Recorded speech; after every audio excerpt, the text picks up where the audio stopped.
पिछली बार मैंने बताया था कि समुद्र मंथन उसके विषय में हम जानेंगे,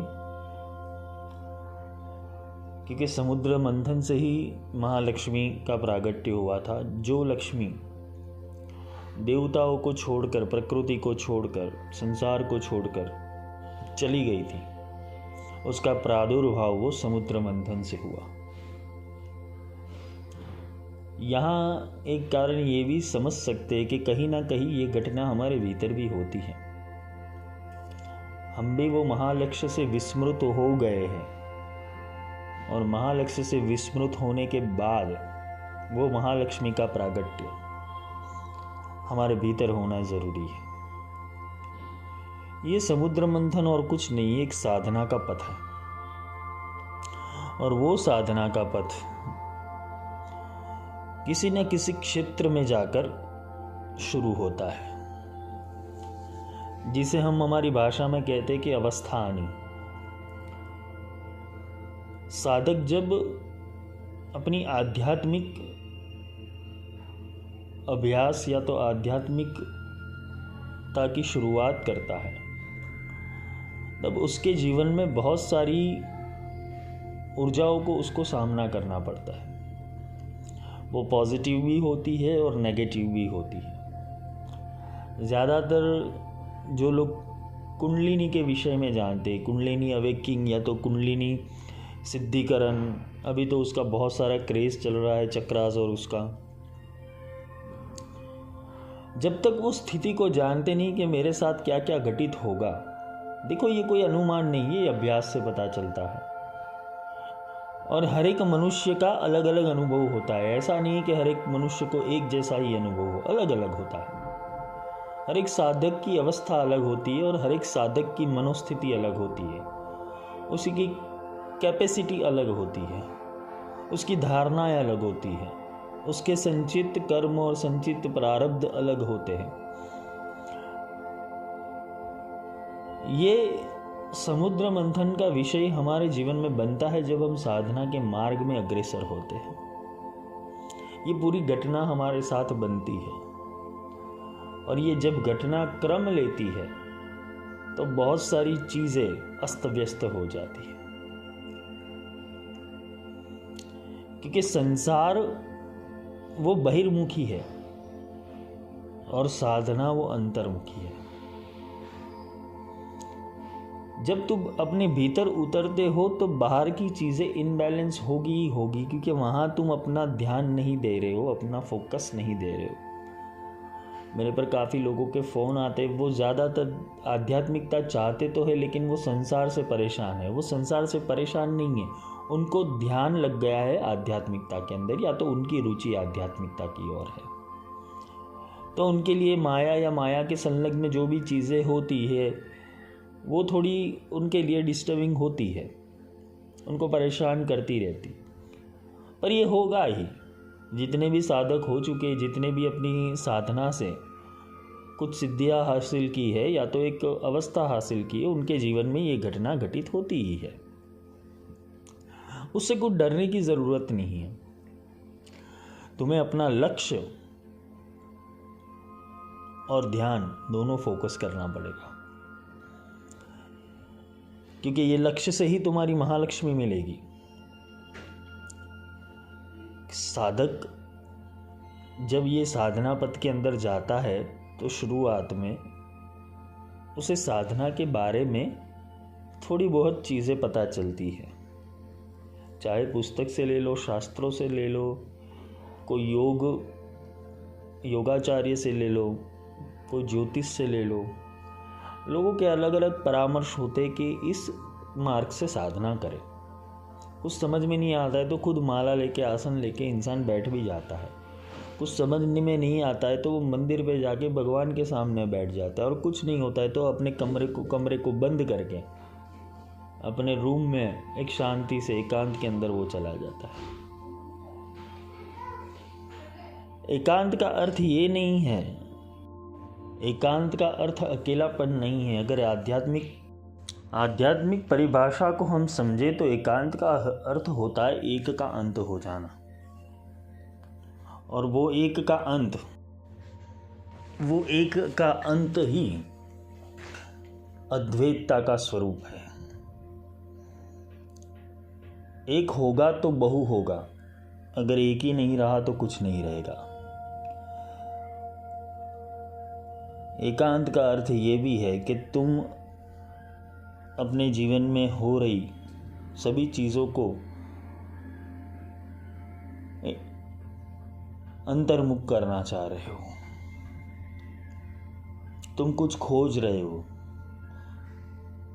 तुम किसी चीज़ के पीछे भाग रहे हो, तुम्हारा मन कुछ कहना चाह रहा है, तुम समझ नहीं पा रहे हो, तुम्हारा आत्मा कुछ बोलना चाह रहा है, तुम समझ नहीं पा रहे हो,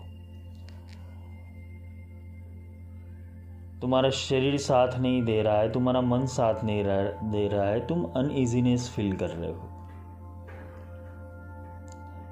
काफ़ी बार ऐसे साधक भी होते जो हाइपरटेंशन, डिप्रेशन का शिकार हो जाते हैं, क्योंकि उनको समझ देने वाला कोई नहीं है, सही समझाने वाला कोई नहीं है। वो अपनी परिस्थिति को अनुकूल नहीं कर सकते, उनका उतना पावर्स नहीं है उनके पास।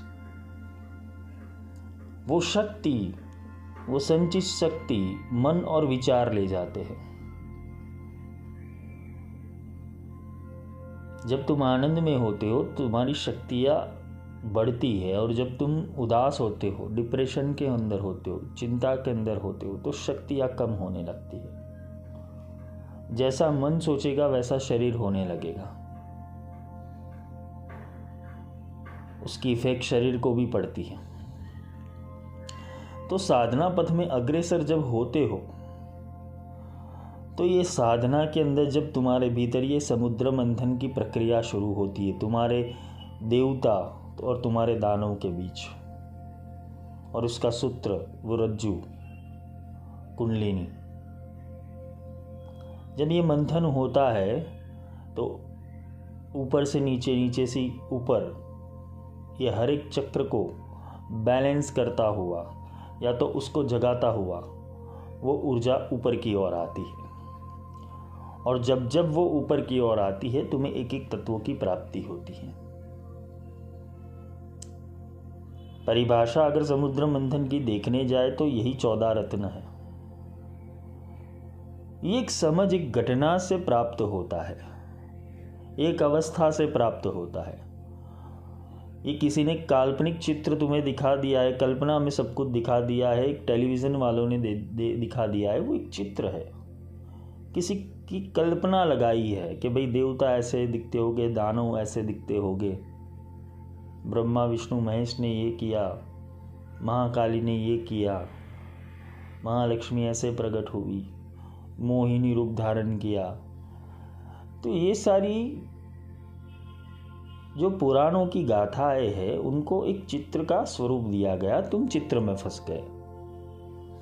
पर कभी चिंतन नहीं किया क्या ऐसी घटना घटित हो सकती है, और घटित हुई होगी तो कैसे हुई होगी। जब समुद्र मंथन हुआ तो प्रथम उसके अंदर से कालकूट प्रकट हुआ, जिसे विष कहते हैं। तो जो पहली स्थिति है वो कालकूट विष की है। जब साधक साधना में प्रवेश करता है तो ये पहली स्थिति उसके जीवन में आती है।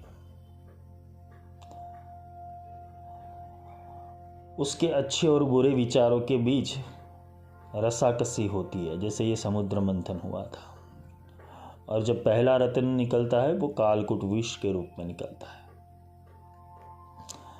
जब भी कोई साधक अपनी साधना शुरू करता है तो उसकी ज़िंदगी में एक बार बहुत भारी परिवर्तन आता है। लोग उसकी बिना किसी कारण निंदा करने लगेंगे, परिवार में मतभेद होगा, घर में कलह कलेश होगा, घर में बीमारी, मुकदमा, बिना मतलब के खर्चे होने लगेंगे, गुप्त और प्रकट शत्रु हमारे ऊपर भारी पड़ने लगेंगे, चारों तरफ से निराशा हाथ में आने लगेगी, हमारे अच्छे और बुरे विचार दोनों ही सुप्त अवस्था में पहुंच जाएंगे। इस समय मेहनत और लगन के अलावा इंसान को गुरु कृपा की आवश्यकता होती है। क्योंकि ये स्थिति में साधक अपने आप को बैलेंस नहीं कर पाएगा, क्योंकि वो या तो फिर डिप्रेशन में चला जाएगा या भागने की सोचेगा। यहाँ उसकी एनर्जी बैलेंस करने वाला कोई नहीं होगा। इसलिए इसको गुरु की ज़रूरत पड़ती है, क्योंकि तुम्हारा कालकूट विष पीने के लिए शिवरूप गुरु होना ज़रूरी है। तो जो तुम्हें गाइडेंस दे, जो तुम्हारे दुखों को समझे, जो तुम्हें दुखों से तुम्हारे निदान दिलवाए, क्योंकि कालकूट विष निकला है तो वो देवताओं का भी नाश करेगा और दैत्यों का भी नाश करेगा। तुम्हारे अच्छे गुण भी समाप्त कर देगा और बुरे गुण भी समाप्त कर देगा। तुम्हें न्यूट्रल अवस्था में ले जाएगा ये,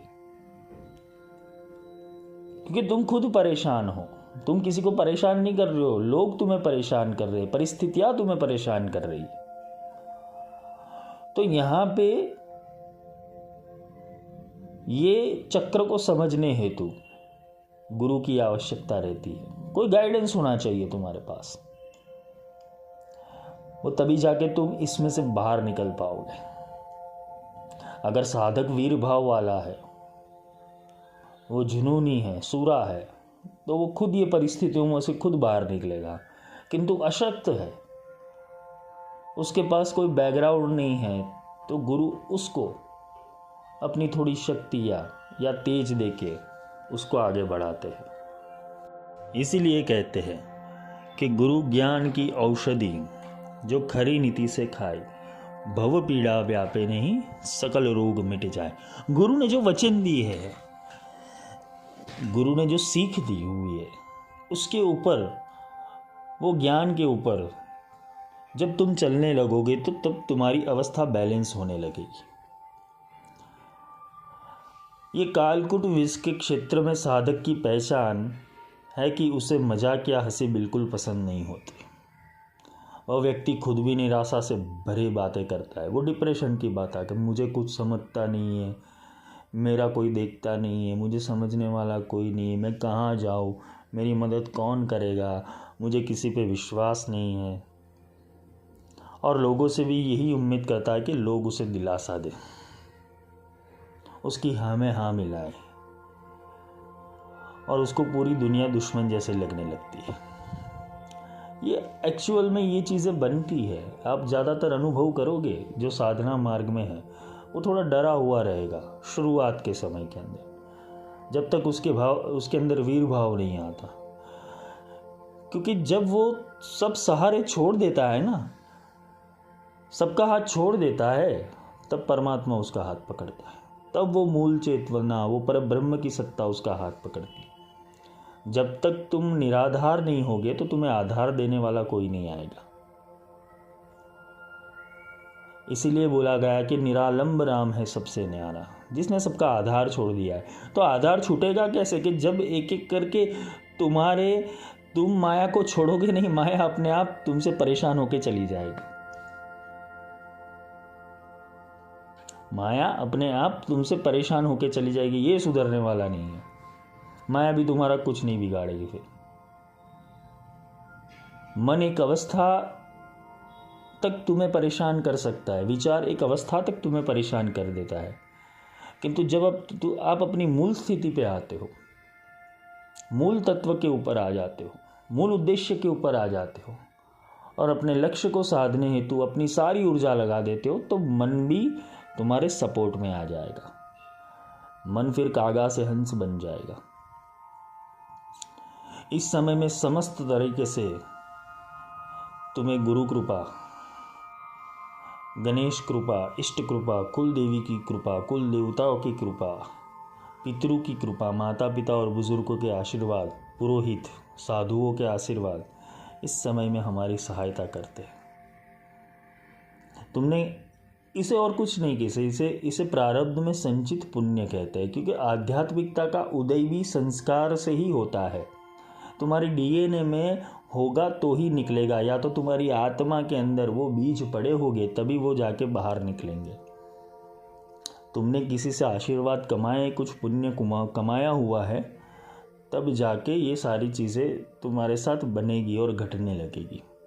जीवन में अगर ऐसी तकलीफ़ें आती है तो घबराने की कोई ज़रूरत नहीं है। तुम्हारा कोई पुण्य बल काम करेगा तो तुम्हें सही इंसान की पहचान भी हो जाएगी। ज़्यादातर देखा है कि ऐसी स्थिति के अंदर साधक डिप्रेशन में आके कुछ गलत स्टेप भी ले लेते हैं, क्योंकि ये हलाहल है, ये विष है। यहाँ क्योंकि मन को पता चल गया कि तुम आध्यात्मिकता की ओर जा रहे हो, तो वो ज़्यादा डबल पावर से तुम पे प्रेशर करेगा कि तुम हट जाओ। अगर तुमने आध्यात्मिकता के पथ के ऊपर कदम रख दिया तो समझ लेना मन तुम्हारी बैंड बजाने के लिए पीछे पड़ जाएगा। तुम ऐसे पूरे दिन अपने आपका अभ्यास करोगे तो तुम्हें मन परेशान नहीं करेगा। जैसे ध्यान करने बैठोगे तब तुम्हें परेशान करेगा। देखो मन का कार्य, जब तुम उसकी रुचि वाली चीज़ें करोगे, आप पिक्चर देख रहे हो, आप खाना खा रहे हो, आप किसी मित्र से बातचीत कर रहे हो, आप हैंग आउट कर रहे हो, तब मन तुम्हें परेशान नहीं करता। मन कब परेशान करता है? जब तुम साधना में बैठते हो, जब तुम ध्यान लगाने की कोशिश करते हो, आप कुछ समझने की कोशिश करते हो, आप ग्रंथों का अभ्यास करने के लिए बैठते हो, क्योंकि मन से विपरीत है ना। आध्यात्मिकता वो मन से विपरीत है। और ज़्यादातर क्या होता है, फिर वो अपने विचारों से परेशान होकर कुछ ना कुछ गलत कदम उठा लेता है। जैसा कि ये नाम स्पष्ट रूप से इसे कालकूट विष कहा गया है। इस अवस्था में साधक के विचारों को कोई सहारा नहीं मिलता और वो निर्णय की स्थिति में नहीं रहता। वो सही और गलत का द्वंद्व हमेशा उसके अंदर लगा रहता है, उसका चिड़चिड़ापन हो जाता है। देखना कभी कभार घर के अंदर ऐसे लोग भी आपको मिल जाएंगे जो ऐसी कुछ प्रवृत्ति में जा रहे हैं, या तो ये प्रवृत्ति कुछ कर रहे हैं आध्यात्म के रिलेटेड। उनका स्वभाव बहुत विंसिकल हो जाएगा। जो डीप में जाना चाहते हैं, जो शो ऑफ करना चाहते हैं, वो तो बैलेंस है दोनों जगह पे। लेकिन जो सच में जाने की कोशिश कर रहा है तो उसको ज़्यादा गुस्सा आ जाएगा, चिड़चिड़ापन रहेगा, वो गलत द्वंद्व में फंसता जाएगा। उसके सामने कोई अच्छा बोले या बुरा बोले, उसे बुरा ही लगता है।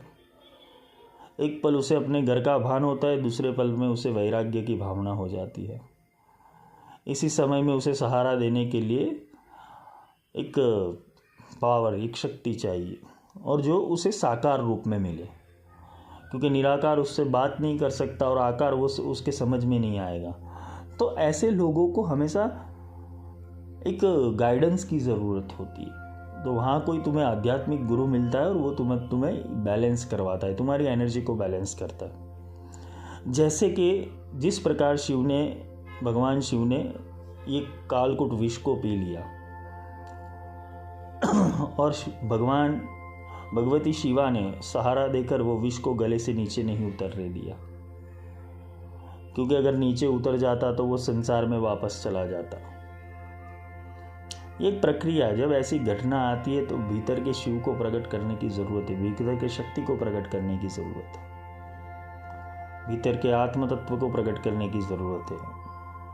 वो गुरु ने जो ज्ञान दिया है उसका अनुसरण करने की ज़रूरत है।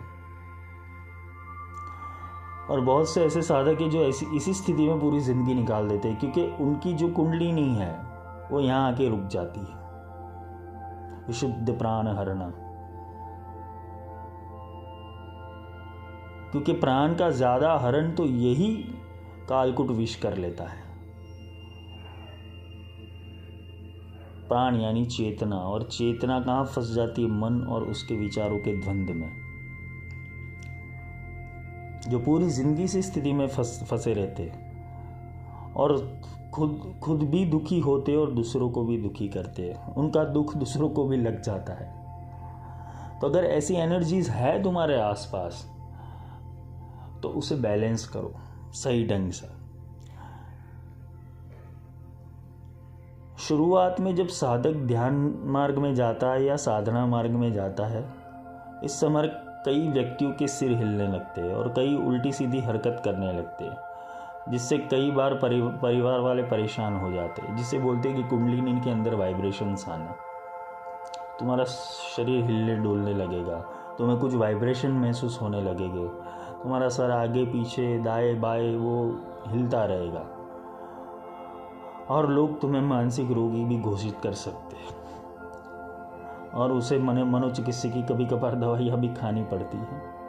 देखो ये परिस्थिति है। आध्यात्मिकता की जब शुरुआत होती है, साधना की शुरुआत होती है, ऐसी घटनाएं होने लगती है, तो वैसे हमारे संसार के अंदर या तो हमारे आसपास ऐसा वातावरण नहीं है तो कोई समझने वाला नहीं होगा।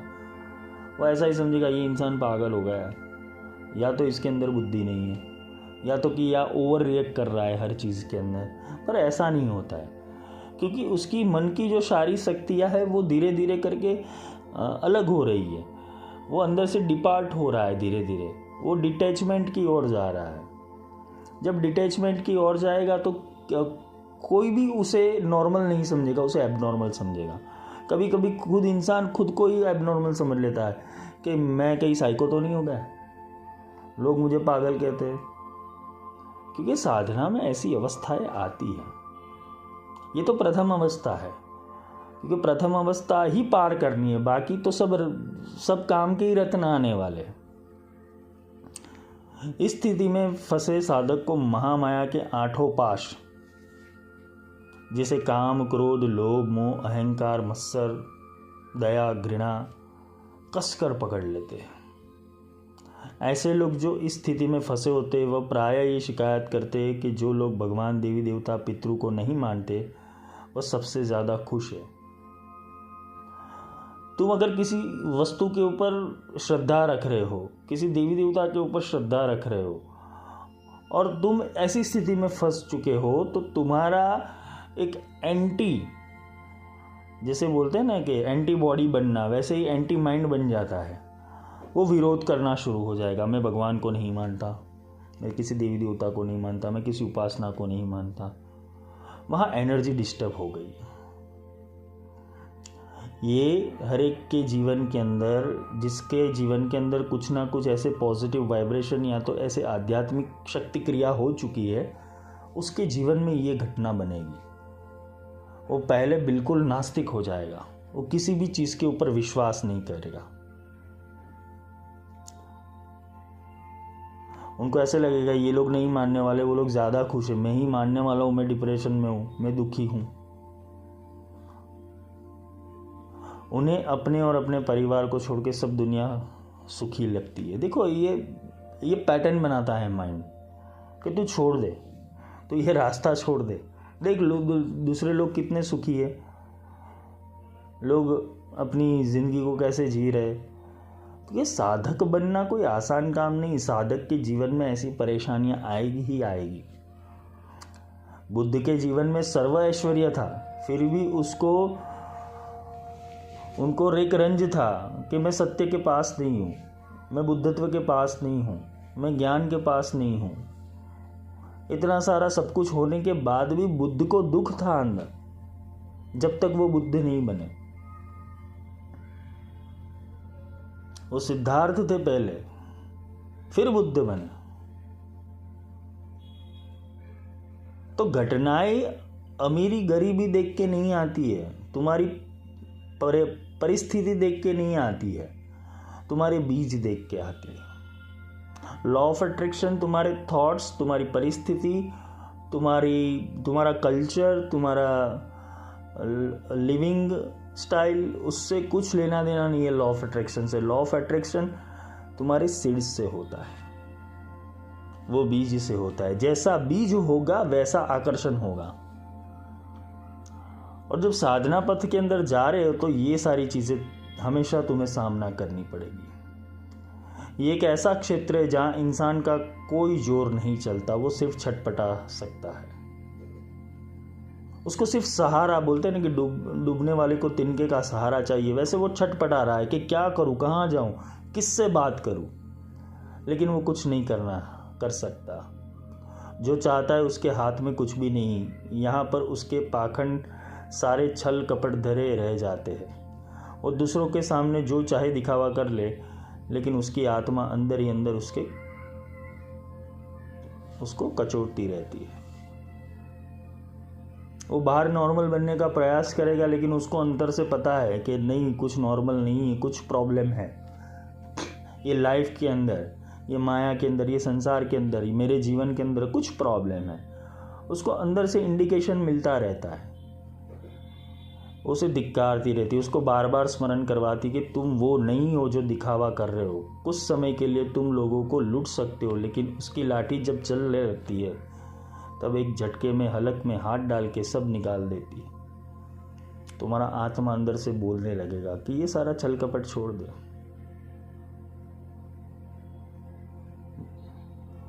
ये साधक की पूर्व की तैयारियां है। आत्मा बोलने लगेगा, तुम्हें घृणा होने लगेगी सब चीज़ों से। तुम्हें ऐसा लगेगा कि ये सब दिखावा चल रहा है मेरे आजू बाजू और कुछ नहीं है। तुम्हें किसी के प्रेम में भी प्रेम नहीं दिखेगा और किसी की क्रोध में भी क्रोध नहीं दिखेगा। सब नाटक लगने लगेगा, सब एक रंगमंच लगने लगेगा। तुम खुद को भी कभी कभार किसी से बातचीत करते होगे, कहीं झूठ बोल रहे होगे तो वहाँ पे भी अंदर से आवाज़ देगा, चल झूठे। तो वो होगी प्रक्रिया, क्योंकि ये शुरुआत है, ये शुरुआत है उसको। और अंदर से बोलता है कि एक दिन आएगा कि सब कर्म के फल तुझे भुगतने पड़ेंगे। इसलिए खास तौर पे ये कहना है कि इस क्षेत्र में वही आए जिसको कुछ नहीं चाहिए, क्योंकि ये क्षेत्र ऐसा है, आध्यात्मिक क्षेत्र ऐसा है कि वहाँ सब कुछ छोड़ना है, क्योंकि तुम्हें मोक्ष के मार्ग के ऊपर जाना है। मोक्ष और कुछ नहीं, वो महालक्ष्य है। निर्वाण पद और कुछ नहीं, वो महालक्ष्य है। और महालक्ष्य की शक्ति ही महालक्ष्मी है। ऐसा नहीं कि संसार में सब कुछ छूट जाएगा, धन ऐश्वर्य दौलत कीर्ति यश मान प्रतिष्ठा ये सब छूट जाएगा, ये ऐसा संभव नहीं है। पर ये प्रोसेस है। मिटा दे अपनी हस्ती को अगर कुछ मर्तबा चाहे कि दाना खाक में मिलके गुले गुलजार होता है। एक बार खाक होना पड़ेगा, एक बार निराधार होना पड़ेगा, एक बार सर्वस्व आसक्तियों का त्याग कर देना पड़ेगा, क्योंकि तुम्हें महाबोध में प्रवेश करना है। ये होगा नहीं, समझ लेना। ये तुम प्रिटेंड नहीं कर सकते, ये तुम्हारे साथ प्रैक्टिकल होगा, क्योंकि मन ये करवाएगा, मन तुम्हें परेशान करेगा। अगर तुम ऐसा सोच लो कि भाई आसक्ति छोड़ देनी है, पर मन क्या मानने वाला है? मन से आकार प्रकार रंग रूप स्वाद गंध ये सब छूटने वाला है? नहीं छूटने वाला है। तुम्हारी सही सोच और सही बुद्धि लग जाएगी, सही ज्ञान को उपलब्ध कर जाओगे, उसको आचरण में ले आओगे, तो तुम आसानी से ये सारी चीज़ों, इस सारी जंजाल में से छूट सकते हो। ये कालकूट विष को तुम स्किप कर सकते हो। पर यहाँ बैलेंस करने वाली जो तुम्हारे सामने ऊर्जा होती है, जिसे साकार स्वरूप कहते हैं, जिसे साक्षात परब्रह्म कहते हैं, वो साक्षात परब्रह्म तुम्हारे सामने होना चाहिए। गुरु ब्रह्मा भी है, गुरु विष्णु भी है, गुरु शिव भी है। तो साक्षात परब्रह्म केवल तुम्हारा जो सदगुरु होगा या तुम्हारे सामने जो गुरु होगा वही है, जो तुम्हें ये कालकूट विष से बाहर निकाले। क्योंकि वो जानता है आध्यात्मिक प्रक्रियाओं को, वो जानता है कि तुम्हारे साथ क्या घटित हो रहा है। वो तुम्हारी ऑरा मंडल से पता कर रहा है कि तुम्हें किस चीज़ की खोज है। बस तुम्हें लगे रहना है। और एक बात याद रखना, अगर तुम्हारे भाग्य के अंदर, प्रारब्ध के अंदर लिखा हुआ है कि तुम इसकी प्राप्ति करोगे, तो चाहे लाख तूफान आ जाए, चाहे लाख परेशानियां आ जाए, तुम उसको प्राप्त करके रहोगे। वो छूटेगा नहीं। वो एक एक करके परेशानियां आती रहेगी और एक एक करके जाती रहेगी, क्योंकि ईश्वर भी परीक्षा करता है तुम्हें अपने पास बुलाने के लिए। ईश्वर 10% करता है और 90% आपका मन करता है। इसमें कुछ नहीं करना है, तुम्हें हिम्मत रखनी है। कालकूट विष के क्षेत्र के अंदर जब साधक प्रवेश करता है तो नकारात्मकता हमारे तन मन बुद्धि और हमारे पूरे परिवार को कष्ट देती है। इस क्षेत्र से बाहर निकलने से पहले साधक को मृत्यु तुल्य कष्ट भी होते हैं। કેટલાય लोगों के शनि इंशाड़ा सती लागी गई है, शनि की महादशा लग गई है, पक्का शनिदेव रुष्ट है। शनिदेव रुष्ट नहीं, शनिदेव तपाते हैं तुम्हें, क्योंकि तुम तपोगे नहीं तब तक सोना नहीं बनोगे। परिवार की किसी आत्मीय की मृत्यु भी हो जाती है। कभी कभार ऐसी घटना भी हो जाती है कि तुम्हारे आसपास बस मृत्यु ही मृत्यु दिखाई दे। कभी कभी ऐसा तांडव भी होता है प्रकृति का, क्योंकि वो मृत्यु का रहस्य समझाने के लिए तुम्हारे पास आती है कि देख ये भी गया, इसने भी छोड़ दिया शरीर, कुछ लेके नहीं गया, अब तो तू सुधर। पर हमें क्या है, नहीं, मन और माया वापस ले आएगी। इस स्थिति में से बाहर निकलने से पहले साधक का दूसरा जन्म ही होता है, जिसे प्रतिप्रसव बोलते हैं। प्रतिप्रसव का अर्थ ही यही है कि दूसरा जन्म लेना, दोबारा जन्म लेना, दोबारा गर्भ की यातना भुगतना। क्योंकि जब तक तुम्हारे संचित कर्म नष्ट नहीं होंगे तब तक तुम्हारे पुण्यों का भाग्योदय, जो पुण्य संचित है तुम्हारे प्रारब्ध में, जो बीज संचित है, जिसे बोलते कि जब हम खेती करते हैं तो ऊपर के कंकर पत्थर दरख्त सब निकाल देते हैं और जमीन को सॉफ्ट बनाते हैं, नरम बनाते हैं। क्यों नरम बनाते हैं? क्योंकि उसके अंदर जो बीज है उसको बाहर निकलना है। उसके अंदर बीज डालेंगे, उसमें से वृक्ष होगा या तो कुछ खेती होगी, तो तुम्हें ही फल मिलने वाला है। वैसे ही जब ये बाह्य मन के जितने भी विकार है उसको नष्ट होना ज़रूरी है। और बाह्य मन के विकार और कोई नहीं है, काम क्रोध लोभ मोह ईर्ष्या निंदा राग द्वेष ही है। ये सब बाह्य मन में ही चलता है। सोते टाइम तुम क्रोध नहीं करते हो, आराम से नींद लेते हो। अर्ध जागृत अवस्था के अंदर तुम शांति में होते हो। ये सब बाह्य मन की उपज है। और अंतर मन है वो गीली मिट्टी है, जिसे श्री सुक्तम में आद्राम कहते हैं। आद्राम स्थिति को प्राप्त करना बहुत ज़रूरी है, क्योंकि आद्राम नहीं होगे, वो आद्रा की शक्ति नहीं होगी, तब तक बीज में से वो वृक्ष प्रकटना मुश्किल है। तो ये कष्ट देगी, ये कालकूट विष कष्ट देगा, किंतु ये पुनर्जन्म भी संभव करता है। तुम्हारा यही जन्म के अंदर तुम्हारे भीतर नई चेतना का प्रवेश होना, नई सोच का प्रवेश होना। जैसे मानो अभी अभी जन्म लिया हो, अभी अभी हमें सुधबुध आई हो, अभी अभी हमें ज्ञान अर्जित हुआ।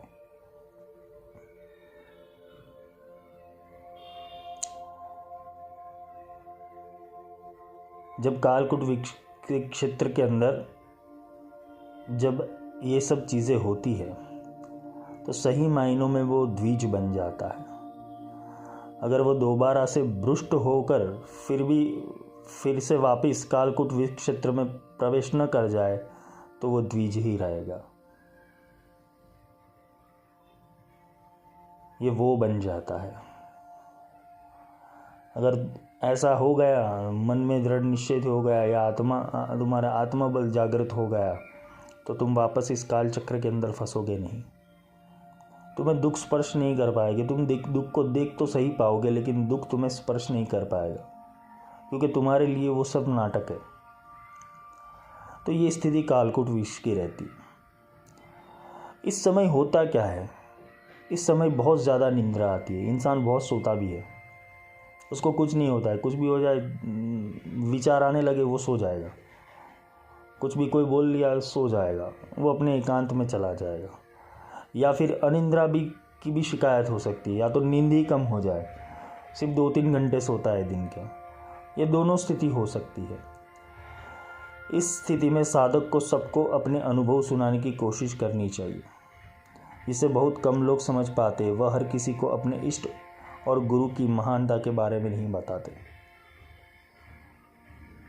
जिससे उसकी आध्यात्मिक उन्नति बाधित हो जाती है। गुरु को दिखाना यानी ये मेरा गुरु है वो नहीं, तुम्हारे ज्ञान को दिखाना, तुम्हें जो अनुभव हो रहे उसको दिखाना, उसको समझाना, उसका विवरण करना, क्योंकि तुम्हें आगे आध्यात्मिक चेतनाओं को प्राप्त करना है। तो जो तुम्हारा इष्ट है, या तो जिसको तुम मानते हो, जिसकी तुम उपासना करते हो, जिसकी तुम साधना करते हो, उसके ऊपर दृढ़ रहो, उसके ऊपर विश्वास रखो कि ये शक्ति मुझे बाहर निकाल लेगी। इसमें क्या होता है कि साधक इतनी परेशानियों से घिर जाता है, वो अपनी साधना छोड़ देता है और वापस वो कालकूट विष के अंदर क्षेत्र के अंदर प्रवेश कर जाता है। साधना की तीसरी अवस्था जो है उसे अप्सरा क्षेत्र कहते हैं। जब साधक ये कालकूट विष को से बाहर निकल जाता है तब, और ये द्वंद्वों में से जब बाहर निकल जाता है तो अप्सरा क्षेत्र के अंदर प्रवेश होता है। इस अवस्था में प्रवेश करने के बाद साधक के चेहरे पर एक नूर दिखाई देता है, एक तेज दिखाई देता है, उसे दिव्य आकर्षण शक्ति आ जाती है। इसे ही श्री चक्र के अंदर सर्वसम्मोहन चक्र कहते हैं। मेरे कितने साधक हैं, उनको बहुत सारी परेशानियां हुई श्री विद्या शुरू करने के बाद, किंतु जैसे जैसे उन्होंने श्री विद्या के अमुक चरण प्राप्त कर लिए, उनको उनकी अवस्था प्राप्त कर ली, उनको पार कर लिया, तब जाके उनके आभा मंडल में एक तेज और दिव्यता आ गई। क्योंकि ये कालकूट विष का जब क्षेत्र समाप्त हो जाता है तो धीरे धीरे वो सम्मोहन चक्र की ओर बढ़ने लगता है। इसे अप्सरा क्षेत्र भी कहते हैं। समुद्र मंथन की जो क्रिया उसमें अप्सरा क्षेत्र कहते हैं उसे। उसमें दिव्य आकर्षण शक्ति आ जाती है। अगर पुरुष देखे तो वो अपने से विपरीत लिंग को ज़्यादा आकर्षित करने लगता है, या तो जो स्त्री होती है उसको वो अपने विपरीत लिंग को आकर्षित करने लगती है। वो उसके आकर्षण मंडल या आभा मंडल से सब प्रभावित होने लगते हैं। तो ऐसे साधकों को कभी कभार दिव्य सुगंध की भी अनुभूति होती है। साधक में सम्मोहन शक्ति आ जाती है। उसको अभी क्या है कि थोड़ी पर्सनालिटी उसकी चेंज होगी। जो कालकूट विष में थी ना वो नहीं रहेगी, अभी थोड़ी चेंज होगी उसकी पर्सनालिटी।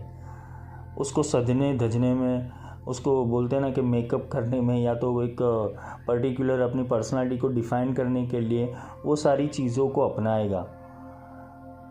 वो एक अपने शरीर का भी ध्यान रखेगा, मन का भी ध्यान रखेगा, विचारों का भी ध्यान रखेगा, उस सब चीज़ों का ध्यान रखने की शुरुआत करेगा। एक प्रेजेंटेबल पर्सन बनने की शुरुआत करेगा वो, और उसकी वाणी में आकर्षण आ जाता है। देखो, अकेला ऐसा नहीं कि कालकूट विष खराब है, लेकिन ये विष के बाद जो चीज़ें मिलती है, जो सिद्धियाँ आती है तुम्हारे भीतर, वो कुछ अलग प्रकार की होती। महालक्ष्मी तो अभी दूर है, ये एक प्रकार की निम्न शक्ति बोला जाता है। साधना के मार्ग में अगली अवस्था है सुरा क्षेत्र। कालकूट विष क्षेत्र से निकल के जब व्यक्ति सुरा क्षेत्र में प्रवेश करता है, उस वक्त साधक की वही हालत होती है जो व्यक्ति बहुत शराब पीकर व्यक्ति की जो हो जाती है, वैसी हालत होती है। वो व्यक्ति बहुत अधिक बोलता है। हर बार वो समय साधना, भगवान, इष्ट गुरु की बातें करना पसंद करेगा। वो ऐसा पहनावा भी पहनता है जिससे सभी का ध्यान उसकी तरफ आए। वो जोर जोर से जय भोलेनाथ, जय राम, जय माँ, खाली कप्पर, अपने भगवान और इष्ट का नाम जोर जोर से बोलने लगेगा। एक एनर्जी उसके अंदर दौड़ने लगेगी। वो साधना से अधिक पाखंड भी करता है। वह व्यक्ति को बहुत ज़्यादा उपदेश देता है। उसे कुछ भ्रम भी हो जाता है कि उसके ऊपर कोई देवी देवता की कृपा हो गई। एक मनोअवस्था समझने की कोशिश करना कि ये जो अवस्था है, जो कालकूट विष के बाद आती है, सुरा क्षेत्र जिसे कहते हैं, उसके अंदर एक सुरातन आ जाता है, एक जोश आ जाता है, बस मैं कुछ हूं। इस स्थिति में आकर साधक जो अप्सरा स्थिति है उसमें जी सुरा क्षेत्र है, उसके बाद ये अप्सरा क्षेत्र चालू होता है। अप्सरा क्षेत्र के अंदर ज़्यादातर साधक वो विपरीत लिंग के जाल में भी फंस जाता है और पथभ्रष्ट भी हो जाता है, क्योंकि इसे योगिनी मंडल भी कहते हैं, योगिनी चक्र भी कहते हैं। कितने साधक इसी में तो डूब गए। कितने महात्मा, कितने गुरुजन, जैसे विश्वामित्र थे, तो विश्वामित्र जब तप करने गए, ब्रह्मर्षि बनने गए, तो उर्वशी, मेनका, रंभा, इंद्रादि देवों ने ये सारा मायाजाल रच दिया कि वो ब्रह्मर्षि उत्थान ना कर पाए। वैसे ही जब कुछ सिद्धियाँ तुम्हारे भीतर हासिल हो जाएगी, ये आकर्षण होने लगेगा, और यही आकर्षण को तुम्हें दूर करना है। क्योंकि पहले तुम मूलाधार में थे, फिर स्वादिष्ठान में आ गए। इस स्वादिष्ठान से कहाँ आ गए? मणिपुर में। मणिपुर से अनाहत में आ जाओगे। ये धीरे धीरे चक्रों का जैसे जैसे अपग्रेडेशन होगा खुलने का, वैसे वैसे तुम्हारी सिद्धियाँ खुलने लगेगी, उसके लॉक खुलने लगेंगे। और ऐसी सिद्धियाँ जब तुम्हारे पास आ जाएगी, तुम्हें भी पता नहीं चलेगा, लेकिन सिद्धियाँ तुम्हें भोग लेगी। तो जब जब ऐसी चीज़ें तुम्हारे साथ होने लगी, ये इसलिए बता रहा हूँ कि क्योंकि साधना पथ में जब तुम जाओगे तो ये सारे अनुभव अपने आप होने लगेंगे। तुम पुराणों में भी ये कहानी आती है कि जो साधक इस स्थिति में पहुंच जाता है, देवराज इंद्र को अपना सिंहासन खतरे में दिखने लगता है। वो उस साधक की साधना भंग हेतु अप्सरा भेजते हैं और साधना भंग करवा देते हैं, जिनमें से एक कथा विश्वामित्र जी की भी है। उन्होंने मेनका नाम की अप्सरा भेजी थी भगवान इंद्र ने, और जिससे शकुंतला नाम की लड़की भी पैदा हुई थी। देखो, शास्त्रों में और पुराणों में सब कुछ लिखा ही गया है। जैसे जैसे वो आगे बढ़ेगा, जो अगला क्षेत्र आएगा, इस अवस्था के अंदर साधक ओझा बन जाता है। वो लोगों की जो समस्याएं होती है उसे सुलझाने लगता है। साधक अपने आप को मारण, मोहन, वशीकरण, विद्वेषण, आकर्षण, स्तंभन, ताड़न का विशेषज्ञ भी समझने लगता है। उसकी प्रसिद्धि भी होने लगती है, उसका अहंकार भी बढ़ने लगता है, सफलता का भूत उसके सिर के ऊपर चढ़ने लगता है, और वह अपने समस्त शुभचिंतकों से साथ दुर्व्यवहार भी करता है। ये साधना की स्थिति है। अब देखोगे ऐसे ऐसे जो वाक्यात है, ऐसी ऐसी घटनाएं हैं, वो हमारे भारतवर्ष में बहुत बार बन चुकी है, और कितने लोग इसके भोग भी बन चुके हैं। क्योंकि वो बन जाता है गुरु, वो करने लगता है पाखंड। फिर होता क्या है, ये सारी चीज़ें हो जाती है, अपने आप को 30 मार का समझने लगते हैं और सबके साथ दुर्व्यवहार करने लगते हैं। और धीरे धीरे क्या होता है, उसके शुभ चिंतक उसके दूर होने लगते हैं। उसका पूजा पाठ जब ध्यान की तरफ ध्यान कम होने लगता है। जो उसकी साधना थी उसका ध्यान कम होने लगता है। वो खुद अभी गुरु बनने की कोशिश करेगा। जितनी उसके पास शक्ति नहीं होती, उससे अधिक लोगों के काम कर देता है। वो कुछ सिद्धियाँ हासिल हो जाती है, फिर वो काम करने लगता है लोगों के। ला तेरा काम कर लो, ला तेरी दारिद्र्य दुख दूर कर दूँ, तेरा ये दूर कर दूँ, तेरी भूत बाधा को हटा दूँ, तेरे पे पर काया प्रवेश हो गया है, इसको हटा दूँ, तेरा ये ठीक कर दूँ, तेरे ग्रहों को ठीक कर दूँ। ये सब वो करने लगता है। इससे क्या होता है, उसका जो संचित कर्म है, उसका जो पुण्य बल है, वो उसके अंदर खर्च कर देता है। और अपनी शक्ति खत्म होते ही उसकी लिमिट भी खत्म हो जाती है। वो पूरी तरह शक्तिहीन हो जाता है, लेकिन उसका अहंकार चरम सीमा पर रहता है। मैं कुछ हूँ, ये ईगो का ट्रैप है। कुछ सिद्धियाँ आ जाती है, कुछ समझ आ जाता है, कुछ तुम लोगों का काम करने लगते हो, तो तब तुम्हारे भीतर एक अहंकार का जन्म हो जाता है। वो धीरे धीरे तुम्हारी शक्तियों को ख़त्म कर देता है। फिर वही साधक तांत्रिकों के पास और ज्योतिषियों के पास जाकर अपनी शक्ति को वापस लेने की कोशिश करता है। ऐसे कितने लोग मेरे पास आए जिन्होंने अपनी साधना के अंदर कुछ सिद्धियां हासिल कर ली, कुछ क्षेत्र हासिल कर लिया, वो सिद्धियां एक्टिवेट हो गई, उन्होंने काम किया, फिर कुछ साल बीतने के बाद वो शक्तियां काम करने को बंद हो गई। फिर क्या है, गुरुजी कुछ करो। मैं बोला तेरे खुद के 1500-2000 शिष्य, मैं क्या कर सकता हूँ। तो कि नहीं, सब कुछ पहले था, काम नहीं हो रहा है। क्यों नहीं हो रहा है, उसको ही नहीं पता चल रहा है कि कौन सा ग्रह उसको फेल कर रहा है, या तो कौन सी बाधा उसके ऊपर चल रही है। उसको ऐसा ही लगता है कि मेरे ऊपर किसी ने टोटका किया हुआ है, तंत्र किया हो। फिर भी अपने आप को तो 30 मार का समझेगा, मैं कुछ था। फिर व्यक्ति गुरु, इष्ट और यंत्र, मंत्र, तंत्र, ढोंग और पाखंड, ये सब वो बोलता है ना, कि फिर उसकी वापस विस्मृति हो जाती है। ये सब पाखंड है, ढोंग है। इसलिए बोलता हूँ ना, गुरु गुरु में भेद है, गुरु गुरु में भाव। गुरु और सदगुरु में यही अंतर है। जो गुरु होता है तो ये पाखंडों में तुम्हें ले जाएगा। जो सदगुरु होगा वो सीधा ही तुम्हें बताएगा, भाई आत्म तत्व चीनी हो नहीं लगी, त्या लगी साधना सर्व झूठी। ये फर्क होता है। क्योंकि जो रास्ता सोहला है, सहज है, वो रास्ता वो गुरु देगा। फिर इतने मंत्र करो, इतने जप करो, इतने तप करो, इतने अनुष्ठान करो, इतने यज्ञ यज्ञादि करो, ये ग्रह की विधि करो, वो ग्रह की विधि करो, पितृओं की विधि करो, ये जंजाल में जो तुम्हें फंसा देता है, फिर वो पाखंड के अलावा कुछ नहीं होता। हाँ, ये सारी शक्तियाँ कार्य भी करती है, नहीं करती ऐसा नहीं है, किंतु जब तुम साधना मार्ग में हो, अपने गुरु से समर्पित हो, अपने इष्ट से समर्पित हो, तो वहाँ सिर्फ तुम्हारी रक्षा करने वाला, तुम्हें सर्व प्रकार से रक्षण और पोषण करने वाला सिर्फ गुरु और इष्ट ही रहता है। जब उसकी शक्ति खत्म हो जाती है तो वो दूसरों पर इल्ज़ाम लगाता है कि मेरी मंत्र विद्या मेरे गुरु ने बांध दी है, या मेरे गुरु भाई ने बांध दी है, मेरे दुश्मन ने बांध दी है। वो अपनी शक्ति की पूरी तरह से समाप्त हो चुकी है, इस बात को स्वीकार नहीं करेगा वो। देखो ये समुद्र मंथन कैसा चल रहा है, क्योंकि ये सारी सिद्धियाँ हासिल भी हो गई, सिद्धियाँ चली भी गई। अब जो चौथी अवस्था है उसे ज्येष्ठा लक्ष्मी की अवस्था कहते हैं। ये अवस्था समझने की कोशिश करना। ये समुद्र मंथन बहुत ही अलौकिक है, जिसको समझ में आया है तो वो उसके साथ अगर बन चुका है तो उसको समझ में आएगा। और जो साधना मार्ग में है उसके लिए ये बोलते हैं ना, प्री प्रिडिक्शन है कि ऐसा होगा, अब चेत लेना। जो साधना की चौथी अवस्था है वो ज्येष्ठ लक्ष्मी की अवस्था है। एक क्षेत्र में पहुंचने के बाद साधक का प्रकृति के राज्य में खाता खुल जाता है।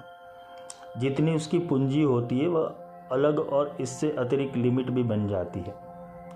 उसे आंशिक वाक सिद्धि भी प्राप्त हो जाती है। साधक अत्यंत खुशी में अथवा बहुत क्रोध में जो भी बात कह देता है वो कई बार पूरी हो जाती है।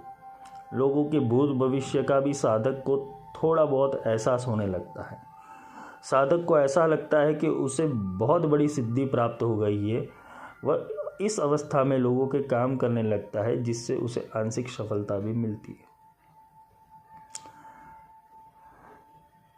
ये ज्येष्ठा लक्ष्मी, मूल लक्ष्मी नहीं है। ज्येष्ठाम लक्ष्मी नाशयामि हम,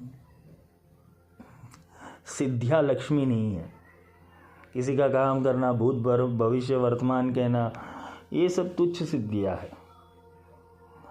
क्योंकि साधना का मूल सिद्धांत यही है कि तुम अपने मूल तत्व, मूल ऊर्जा के साथ जुड़ जाओ।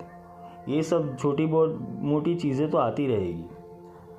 साधना का अगला क्षेत्र है उच्च श्रवा घोड़ा। समुद्र मंथन में से उच्च श्रवा घोड़ा निकला था।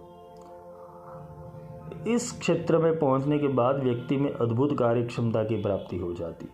व्यक्ति दिन रात दौड़ धूप करने लगता है। वह साधना के अतिरिक्त अपनी दुनियावी कार्य की तरफ ध्यान देने लगता है। इस अवस्था में साधक नया मकान का काम और नया कारोबार भी शुरू कर देता है, जिसमें सफलता मिलती है। वह निरंतर धन संपत्ति की बुद्धि हेतु साधक का ध्यान ज़्यादा जाने लगता है। उसका ध्यान सामाजिक प्रतिष्ठा की तरफ ज़्यादा लगने लगता है, इसलिए वह बहुत ज़्यादा मेहनत करता है और उसमें उसे सफलता मिल भी जाती है। उसका ध्यान दुनियावी कार्यों में ज़्यादा चलने लगता है और उस साधना में जब पूजा पाठ के लिए उसके पास समय की कमी आने लगती है।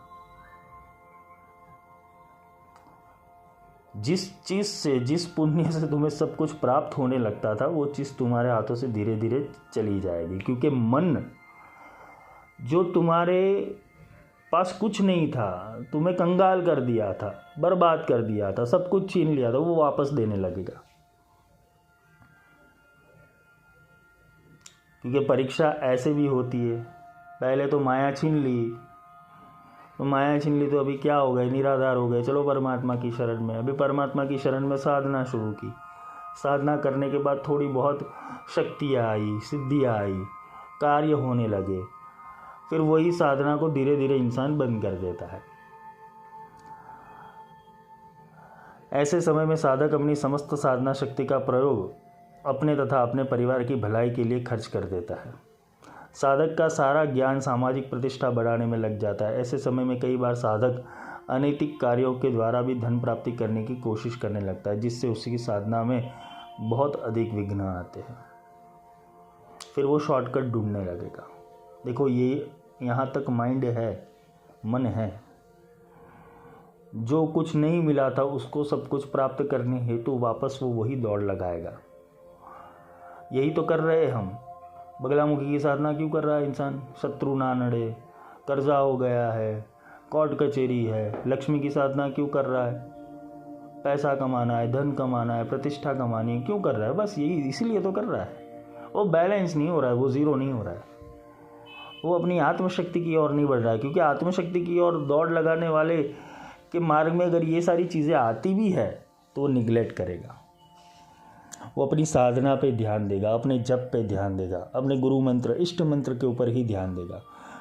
उसे ये सारी चीज़ें स्पर्श नहीं करेगी कि हाँ भाई मकान बना है कि नहीं बना है, ये सारी चीज़ें हो रही है कि नहीं हो रही। अगर तुम नहीं करोगे ना तब भी वो अपने आप होगा, ये देख लेना। अगर साधना मार्ग में डटे रहे हो और साधना ही कंटिन्यू कर रहे हो तो ये सारी चीज़ें आएगी, तुम्हें ध्यान देने की ज़रूरत नहीं, वो अपने आप क्रिएट होगी। इसमें क्या कर रहा है कि माया सामने आ रही है, तुम्हारा ध्यान खींच रही है और तुम वापस माया के ध्यान में चले जा रहे हो। ये घटना हो रही है। साधना की जो अगली अवस्था है वो ऐरावत हाथी की है। इस क्षेत्र में पहुंचकर साधक काफ़ी हद तक संतुलित हो जाता है। अगर यहाँ तक पहुंच गया तो वो संतुलित हो जाता है।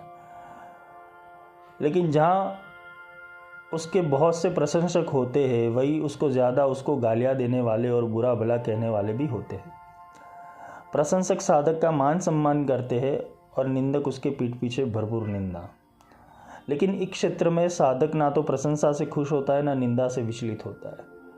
वो साधक बंधु हर समय वो मस्त और व्यस्त रहता है।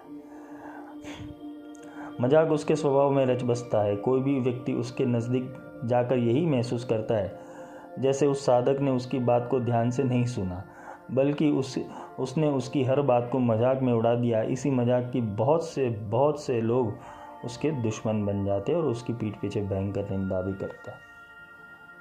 देखो ये सब सामान्य भाषा में समझा रहा हूँ। इसका तात्पर्य यही है कि आपको समझ में आए सब कुछ चीज़ें। ऐरावत हाथी, हाथी क्या है? गणेश जी को हाथी का मस्तक ही क्यों लगा है? क्योंकि वो बैलेंस है, वो बुद्धिशाली है। हाथी चले बाजार, कुत्ते भौंके हजार। जब तुम ये स्थिति में आओगे तुम्हारे बहुत सारे शत्रु भी बनेंगे, बहुत सारे प्रशंसक भी बनेंगे। यहाँ विचलित नहीं होना है। बस यहाँ जो महावत ने तुम्हारे ऊपर, जो गुरु ने तुम्हारे ऊपर, जो इष्ट ने तुम्हारे ऊपर पाश अंकुश धारिणम, पाश और अंकुश रखा हुआ है, उसके ऊपर ही वो हाथी चलेगा। वो नियम और वचनों को भंग नहीं करेगा, वो साधना को नहीं तोड़ेगा। तभी जाके ये ऐरावत हाथी की स्थिति प्राप्त होती है। देखो ये जो रत्न निकले थे और कुछ नहीं, तुम्हारी एक अवस्था ही, और कुछ नहीं है। ये सारी अवस्था है। कहते कि इस क्षेत्र में साधक अपने बाप को, गुरु को भी बिना मजाक के नहीं छोड़ता है। लेकिन बाप और गुरु दोनों की इसकी आदत के बारे में अच्छे से जानते हैं। वो हंसमुखा हो जाता है। वो हर किसी से एक सामान्य स्वभाव से बात करता है। ऐसा नहीं है कि वो किसी की खिल्ली उड़ा रहा है या मश्करी कर रहा है, लेकिन वो पूरे अपने आनंद में होता है, वो अपने प्रमोद में होता है, वो अपने वो तत्व है, वो तत्व चिंतन में होता है। उसके पास आए उसको 100 सलाम, ना आए उसको 1000 सलाम, ऐसी परिस्थिति हो जाती है। उसके लिए ऐसा कुछ भी नहीं है, लेकिन लोगों को बुरा लग जाता है। वो इसलिए साधक को भरपूर निंदा भी करते, उसके दुश्मन भी हो जाते हैं, उसके सम्मुख आके भी निंदा करते। उसके पीठ पीछे तो भरपूर निंदा करेंगे, लेकिन सम्मुख आके निंदा करने की कोशिश बहुत कम लोग करते हैं। बहुत से लोग इस स्थिति में पूरी ज़िंदगी गुजार देते, इस स्थिति के आगे नहीं जाते। लोग इन्हें मस्त कहते हैं, जिसे मस्त मौलाना, फ़कीरी कहते हैं। किसी मस्त मौलाना के पास जाओगे, मस्त फ़कीर के पास जाओगे, एक साधु जो अपनी मस्ती में मस्त है उसके पास जाओगे, तुम उसको बोलोगे, वो हंसेगा, तुम चले दिए जाओगे, उसको बोलेगा ये पागल बाबा है। वो पागल नहीं, वो ऐरावत स्थिति के अंदर स्थित है। कुछ साधक आते हैं और साधक अपनी परेशानियाँ बोलते, मुझे हंसी आती है। काफ़ी बार ये स्थिति हो जाती है, क्या करें। वो सोचता कुछ है और मेरी सोच कुछ अलग है। मुझे ऐसा लगता है कि भाई तुम अपग्रेड हो जाओ। काफ़ी लोगों को ये परेशानी भी होती है, अब हंसते ज़्यादा हो। आप मश्करी ज़्यादा उड़ते हो, किसी भी चीज़ को आप ऐसे ही हवा में उड़ा देते हो, कोई भी चीज़ सीरियसली नहीं ले रहे हो, क्योंकि नहीं होता है। क्योंकि ये सारी चीज़ें ऐसी होती है कि जैसे संसार की सारी बातें हैं उसके लिए मेरी बुद्धि कार्य नहीं करती है। वो तो तुम्हें अपने प्रैक्टिकल अनुभव से ही पता चलेगा कि तुम उसको ऐसे करो तो ऐसे हो जाएगा, ऐसे करो तो ऐसे हो जाएगा। तो एक स्थिति होती है, ये अनुभवजन्य बात है। आगे ये जो क्षेत्र है, इस समय में साधक को उत्साह देखने योग्य होता है। वह स्वयं भी जीतोड़ मेहनत करता है और उत्साहित हो जाता है। साधना की अगली जो अवस्था है वो कामधेनु गाय की है। इस अवस्था में आकर साधक के अंदर नेतृत्व के गुण आ जाते हैं। उसे अद्भुत बोलने की तथा गायन की, नृत्य की कला प्राप्त हो जाती है। वो किसी धार्मिक संस्था से जुड़ जाता है, जिससे बहुत से लोग उससे जुड़ पाते हैं। उसमें से एक किस्म का भोलापन दिखता है, जिसमें जो भी व्यक्ति उसके संपर्क में आता है उससे प्रभावित हो जाता है और उसे अपना आदर्श मानने लगता है। उसका स्वभाव भी मनमोहक हो जाता है, जिससे हर कोई उसके आदेश का पालन भी करता है अपना सौभाग्य समझकर। धीरे धीरे बहुत लोग उससे जुड़ते जाते, बहुत से लोग उसे अपना गुरु भी बना लेते हैं। जो भी व्यक्ति उसे अपना गुरु बना लेते उसका सौभाग्य जागृत हो जाता है। कामधेनु, जो तुम्हारे हर एक कार्य के अंदर कामधेनु गाय, आपने सबने सुना ही होगा, पुराणों में उल्लेख है। उसके पास जो भी मांगो वो मिल जाता था, वो तुम्हारे हर एक कार्य को पूर्ण करती थी। इस अवस्था में जाकर साधक, कथावाचक, धार्मिक उपदेश देने वाला, लोग उसकी बातों से बहुत प्रभावित हो जाते हैं।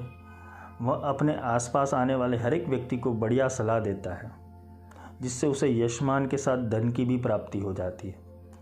इसी अवस्था में साधक कोई धार्मिक स्थल का निर्माण करता है, जिससे बहुत से साधक समाज में फैली हुई भ्रांतियों को दूर करने का प्रयत्न करते हैं। ये कोई संस्था का अधिकारी बन जाता है। फिर ये जो अवस्था आती है तो उसके भीतर ऐसी ऐसी ऊर्जा, ऐसी ऐसी शक्ति आ जाती है कि वो एक उपदेशक बन जाता है, एक अच्छा उपदेशक बन जाता है। लोग उनकी बातें मानते हैं, एक धार्मिक संस्था बनाता है, फिर लोगों को जोड़ता है, सत्कार्य करता है। ये भी सब माया ही है, क्योंकि जिसको फंसना नहीं है ना, वो किसी भी रूप में नहीं फंसेगा। ये सारी फंसने की क्रिया है, ये सारी चीज़ें फंसने की क्रिया है। मंदिर बना लूँ, ट्रस्ट बना लूँ, संस्था बना दूँ, ये कर दूँ, वो कर दूँ। साधु इतना दीजिए जामे कुटुंब समाए, मैं भी भूखा ना रहूं, साधु ना भूखा जाए। परमात्मा से इतना ही मांगो जिसमें तुम अपना पेट भर सके, और कोई तुम्हारे द्वार के ऊपर आए, दरवाजे के ऊपर आए, वो निराश होकर वापस ना जाए। बस इतना भगवान दे दे। ये सब तो क्या है भाई, ये आगे जाके उसकी मूर्ति लगेगी, उसकी लोग पूजा करेंगे। अभी उसकी आत्मा तो चली गई किसी दूसरे शरीर के अंदर, लेकिन वो रूप के अंदर वो उसकी पूजा होती रहेगी। ये सारा चक्कर है। वो प्राण प्रतिष्ठा का जो उसका कभी लेक्चर लूँगा प्राण प्रतिष्ठा के ऊपर, कि प्राण प्रतिष्ठा होती कैसे और कौन सी ऊर्जा है प्राण प्रतिष्ठा के माध्यम से ये मूर्ति या तो जो भी देवस्थान होता है उसके अंदर जाती है। बहुत सारी भ्रमणाएं हैं दुनिया के अंदर। तो ये जो अवस्था है कामधेनु के अंदर, इसके अंदर ऐसा होता है। साधना की जो अगली अवस्था है उसे कल्पवृक्ष कहते हैं। इस साधना में पहुंचकर साधक भोलेपन और भावुकता पर काबू पा लेता है। अब साधक भोली भाली गाय से एक वृक्ष का रूप ले लेता है, यानी कि उसकी साधना पर काफ़ी ज़्यादा पकड़ हो चुकी है। वह अब अपने पास आने वाले लोगों के मनोभाव को भी समझने लगता है। उसे नीति और मर्यादा का भी ज्ञान हो जाता है। उसी स्थिति में साधक को दो विशेष सिद्धियां प्राप्त होती है, ईशित्व सिद्धि और वशित्व सिद्धि। अर्थात जो भी उनके संपर्क में आएगा वो उनके सम्मोहन में फंस जाएगा, और बहुत से लोग उसे भगवान भी कहने लगेंगे। अब उनके हजारों लोग शिष्य भी बन जाएंगे। वह व्यक्ति आश्रम बनाने लगेगा और लगातार कई आश्रम बनाता जाएगा। हमारे देश में ऐसे धर्मगुरु है जिनकी कथा ऐसी ही है। वो एक स्टेज के ऊपर पहुंच गए हैं ईशित्व सिद्धि वशित्व सिद्धि के अंदर, जिनकी वाणी से लोग उनके सम्मोहन में आ जाते हैं। इस दौरान बहुत से राजनेता, स्मगलर, अपराधी उनके शरण में आते हैं। वो कल्प वृक्ष हो गया। अभी कल्प वृक्ष के अंदर तो कोई भी छांव ले सकता है ना, कोई भी बैठ के उसका आनंद ले सकता है, उसकी छांव ले सकता है, वृक्ष कभी मना नहीं कर सकता ना। वैसा ही होता है। लेकिन साधना का ये भाव, अगर कल्प वृक्ष की अवस्था में स्थित हो गए हो तो छांव कोई भी ले जाए, लेकिन उसके प्रति फिर आसक्ति ना हो जानी चाहिए। उसको फिर ऐसा नहीं कि भाई ये राजनेता है, ये फिल्म स्टार है, ये स्मगलर है, मेरे को इसको ध्यान देना पड़ेगा। वो उसके लिए फिर स्थिरता होनी चाहिए। अगर नहीं रहता तो वापस वो कालकूट की ओर ही जा रहा है। साधना की अगली अवस्था है सारंग धनुष अवस्था। इस अवस्था में साधक का पूरी तरह से ध्यान अपने लक्ष्य के ऊपर केंद्रित हो जाता है। वह एक ऐसा कार्य करना चाहता है जिससे लोग युग युगांतर तक उसकी रचना को याद रखें। जैसे वाल्मीकि हो गए, वेद व्यास हो गए, बाबा तुलसीदास हो गए, कबीर हो गए, या तो फिर कोई ऐसा आर्किटेक्ट पैदा हो जाता है, कोई ऐसा मंदिर निर्माण वाला पैदा हो, ऐसी उसके पास ऐसी अलौकिक कल्पना शक्ति होती है जिससे रिसर्च और एनालिसिस वो करता है। जैसे वैज्ञानिक हो गए, न्यूटन हो गया, गैलीलियो हो गया, टेस्ला हो गए। तो ये सारे लोगों के अंदर ऐसी दिव्य कल्पना शक्ति या तो ऐसी शक्ति का प्रादुर्भाव हो जाता है जो रिसर्च करते हैं। आध्यात्मिक रिसर्च भी होता है और वैज्ञानिक रिसर्च भी होता है। तो आध्यात्मिक रिसर्च के अंदर कुछ ऐसे शब्द, ऐसी वाणी, जैसे हनुमान चालीसा अभी तक लोग गा रहे हैं, दत्त बावनी अभी तक लोग गा रहे हैं, तो ये रिसर्च है। ये किसी ने रिसर्च रख दी और लोग युग युगांतर कर वो रचना को याद करते हैं। जैसे देखने जाए तो ताजमहल है, अजंता एलोरा की गुफाएं है, और कई ऐसी खोज है जिससे मनुष्य जाति का बहुत ज़्यादा भला हो। अथवा वह किसी विश्वविद्यालय की खोज कर ले जिसमें हजारों विद्यार्थी हर साल विद्या का अध्ययन करना, अपना नाम रोशन करते आए हो।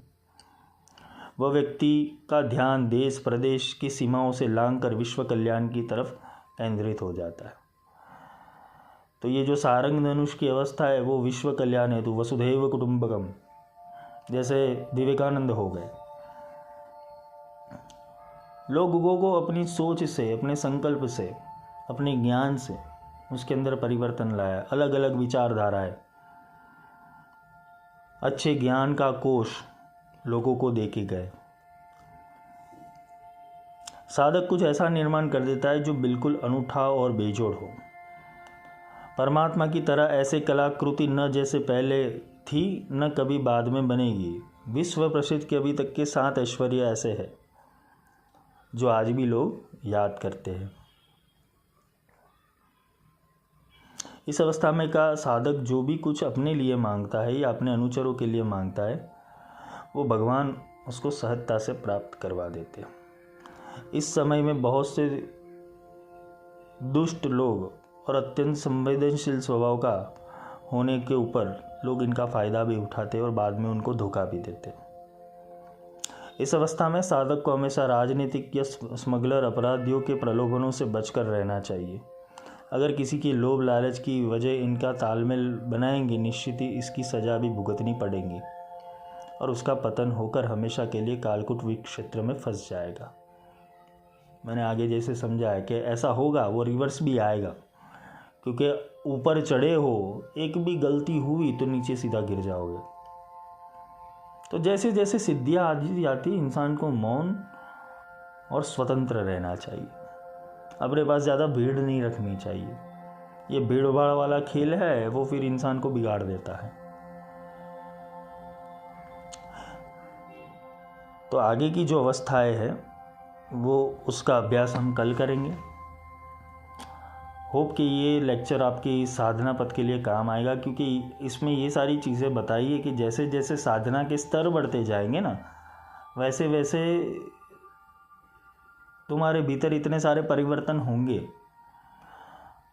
पर अंत में एक बात याद रखना कि जब एक पूर्ण स्थिति जब तक नहीं मिलती तब तक अपनी इंद्रिय, अपने मन, अपने विचार को कंट्रोल में रखना। सिद्धियों का उपयोग उतना ही करना जितना ज़रूरत लगे, वरना सिद्धियाँ और योगिनी चक्र इंसान को वापस उस चक्र में डाल देती है जिसे कालकूट चक्र कहते हैं। ये काल का ही है, देने वाला भी वही है, ये भी समझ लेना। ये मन का मंथन है, समुद्र मंथन और कुछ नहीं। समुद्र यानी मन, वो मन का ही मंथन है। ये सारे रत्न अंदर से ही उपजेंगे। आत्मा के अंदर कोई मंथन नहीं होता। आत्मा तो निरालम, निराकार, निर्गुण, मस्त है, दृष्टा है, साक्षी है, स्थित प्रज्ञ है।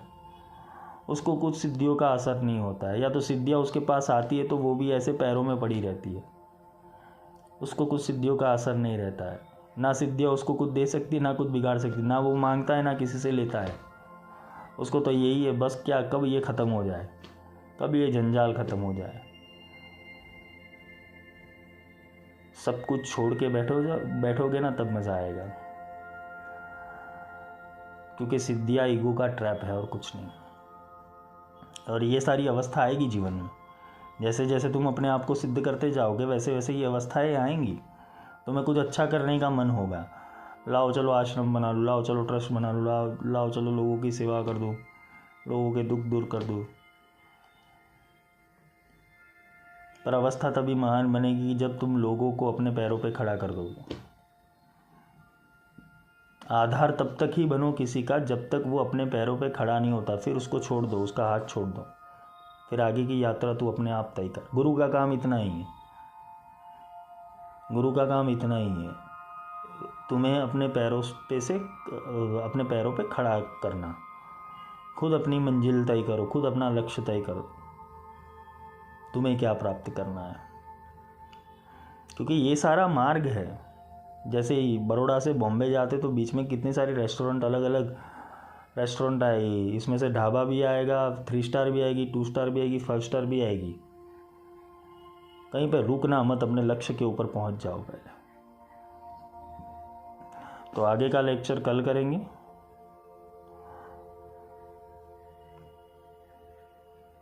शुभ रात्रि।